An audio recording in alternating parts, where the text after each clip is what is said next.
पटके मैंने पद पाणी मोह के नद में, जन क्या क्या करते नहीं स्वप्न में मद में। तो स्वागत है बच्चों आपका मेरे इस यूट्यूब चैनल पर। तो ये जो पंक्तियाँ हैं ये हमारे मैथिली शरण गुप्त जी द्वारा रचित केकई के अनुताप से ली गई हैं। तो प्रसंग है यहाँ पर कि इन पंक्तियों में केकई राम के सामने अपने पश्चाताप को व्यक्त करती है। तो कहती हैं कि पटके मैंने पद पाणी, पद यानी पैर, पाणी हाथ, मोह के नद में, नद मतलब नदी में।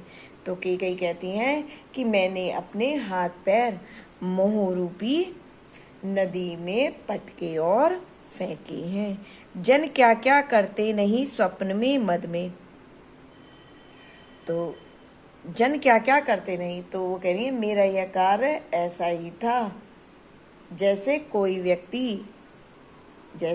व्यक्ति अहंकार या स्वप्न में करता है। तो मेरा यह कार्य ऐसा ही था। हाँ दंड कौन, क्या उससे डरूंगी अब भी। हाँ दंड कौन, तो कह रही है, वो कहती है कि अपने अपराध को देखकर मैं किसी भी दंड से भयभीत नहीं हूँ, क्योंकि क्या उसे डरूंगी अब भी। क्यों कह रही है, क्योंकि मेरे अपराध के आगे कोई भी दंड अधिक नहीं है, मैं उससे नहीं डरूंगी। मेरा विचार कुछ दयापूर्ण हो तब भी, यदि मेरा कोई विचार दया के योग्य हो तो इतना अवश्य किया जाए। क्या किया जाए कि मेरी जो भावना थी उसे गलत ना समझा जाए। हाँ दया हंत व घृणा अह व करुणा। हाँ दया हंत व, तो केकई कह रही है कि मेरे दोष के आगे दया, घृणा और करुणा सभी भाव व्यर्थ हैं, सभी भाव बेकार हैं। वैतरणी सी है आज जानवी वरुणा। तो कह रही है जानवी मतलब गंगा। तो कहती हैं वो केकई कहती हैं कि आज गंगा और वरुणा भी मेरे लिए नरक की वैतरणी के समान हो रही हैं। सह सकती हूँ चिर नरक सुने सुविचारी। सह सकती हूँ चिर नरक सुने सुविचारी, सुविचारी यानी अच्छे विचार वाले। तो केकई कहते हैं कि अच्छे विचारवान व्यक्ति मेरी इस बात को अच्छी प्रकार से सुन ले कि सह सकती हूँ चिरकाल यानी मैं लंबे समय तक, चिरकाल तक लंबे समय तक नरक की पीड़ा को सहन कर सकती हूँ, पर मुझे स्वर्ग की दया दंड से भारी। पर मेरे लिए स्वर्ग की जो दया है वो मेरे लिए नरक के दंड से भी अधिक कठोर होगी। लेकर अपना यह कुलिश कठोर कलेजा, कुलिश मतलब वज्र पत्थर जैसा। तो कह रही हैं कि हे राम मैंने अपने हृदय को वज्र जैसा, वज्र से भी अधिक कठोर बनाकर मैंने इसके ही लिए तुम्हें वन भेजा। मैंने इसके ही लिए यानी भरत ही के लिए तुम्हें वन भेजा था। अपने कलेजे पर पत्थर रखकर मैंने भरत के लिए ही तुम्हें वन भेजा। घर चलो इसी के लिए न रूठो अब यूं। तो वो कह रही हैं कि मेरी भावनाओं पर विचार करते हुए तुम अब इसी के लिए यानी भरत ही के लिए घर चलो, अब और अधिक न रूठो। कुछ और कहूँ तो उसे सुनेंगे सब क्यों। यदि मैं, वो कह रही हैं कि इसके अतिरिक्त यदि मैं कुछ और भी बात कहूँगी तो उसे लोग क्यों सुनेंगे, मतलब लोगों को उस बात पर विश्वास क्यों होगा। मुझको यह प्यारा, मुझको मेरा बेटा भरत प्यारा है और इसे तुम प्यारे। तो और वो कह रहे हैं और मेरे बेटे भरत को तुम प्रिय हो, मेरे दुगने प्रिय। तो कह रही हैं इस तरह तुम मेरे लिए दुगने प्यारे हो गए हो, रहो न मुझसे न्यारे। तो कह रही हैं कि तुम मुझसे अलग रहने का विचार न करो। मैं इसे न जानूं किंतु जानते हो तुम। तो आगे कहती हैं कि मैं अपने पुत्र भरत को जानूं या न जानूं, मैं अपने पुत्र भरत को जानूं या न जानूं किंतु जानते हो तुम, किंतु तुम इसे भली भांति जानते हो। अपने से पहले इसे मानते हो तुम इसे अपने से भी अधिक प्यार करते हो, इसे अपने से भी ज्यादा मानते हो।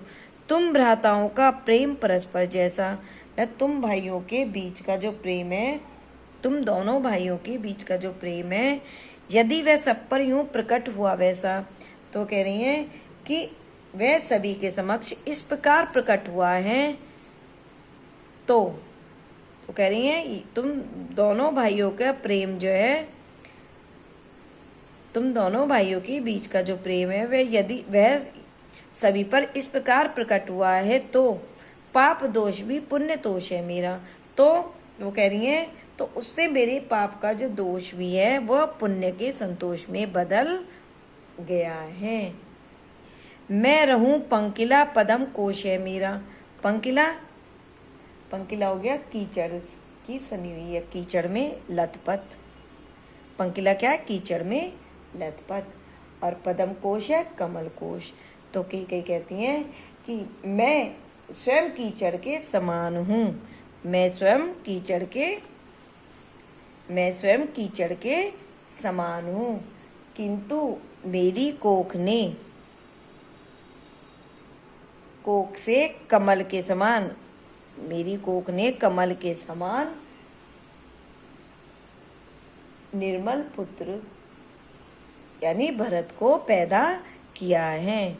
वो कह रही है मैं चाहे कीचड़ में सनी हूँ, कीचड़ के समान हूँ, किंतु मेरी कोख ने कमल के समान एक निर्मल पुत्र भरत को पैदा किया है। तो इसके प्रश्न काव्य का सौंदर्य देख लीजिए। पहले भाषा खड़ी बोली है, रस वात्सल्य रस है, अलंकार रूपक और अनुप्रास है, शब्द शक्ति अभिधा भी है और लक्षणा भी है। तो पहला प्रश्न इसका पद्यांश के पाठ का नाम केकई का अनुताप और कवि का नाम मैथिली शरण गुप्त है।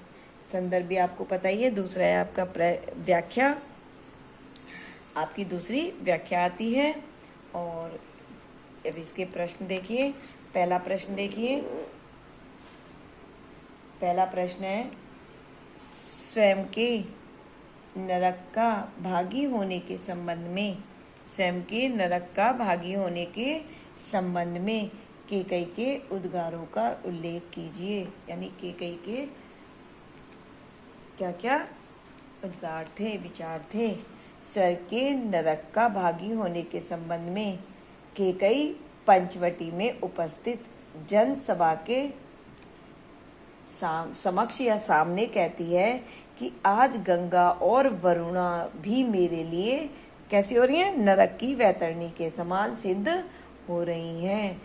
वो कहती हैं कि विचारवान व्यक्ति इस बात को भली प्रकार सुन लें। विचारवान व्यक्ति इस बात को भली प्रकार सुन लें कि मैं चिरकाल तक नरक की पीड़ा सहन कर सकती हूँ, परंतु स्वर्ग की दया भी मेरे लिए नरक के दंड से भी अधिक कठोर होगी। दूसरा प्रश्न देखिए।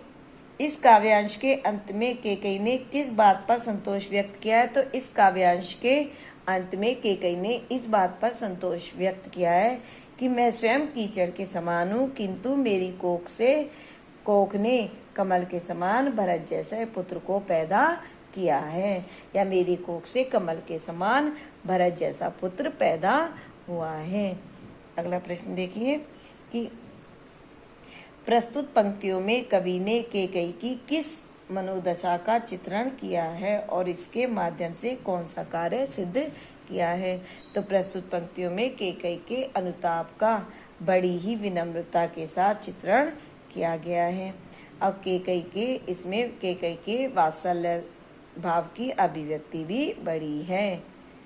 इसके माध्यम से कवि ने केकई के चरित्र पर लगे कलंक को मिटाने का कार्य सिद्ध किया है। बच्चों, यदि मेरी वीडियो पसंद आई हो तो इसे लाइक करिए, शेयर करिए, सब्सक्राइब करिए और कमेंट्स भी करते रहिए। धन्यवाद।